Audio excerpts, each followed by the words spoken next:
कहते हैं कुछ जगहें ऐसी होती हैं जहां वक्त रुक जाता है, जहां रातें आम नहीं होती और खामोशी भी कुछ कहती है।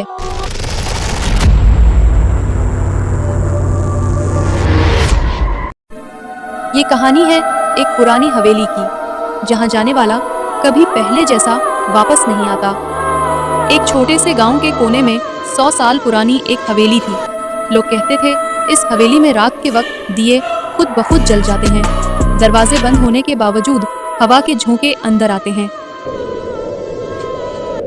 और सबसे खौफनाक बात, वहां कभी किसी इंसान की आवाज नहीं सुनी गई, मगर सांसें चलती महसूस होती थीं। एक नौजवान था अरसलान।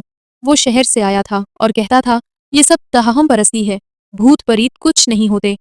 गांव वालों ने समझाया, बेटा सूरज ढलने के बाद उस हवेली के पास मत जाना।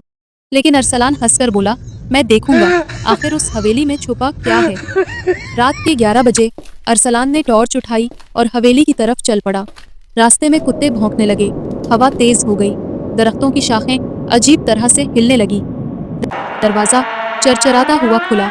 अंदर अंधेरा, टूटी दीवारें, बिखरा हुआ फर्नीचर और दीवारों पर लगी पुरानी तस्वीरें। अचानक टॉर्च बंद हो गई। अंधेरे में किसी के कदमों की आवाज। अरसलान बोला, कौन है वहां? कोई जवाब नहीं, बस दरवाजा धड़ाम से बंद हो गया।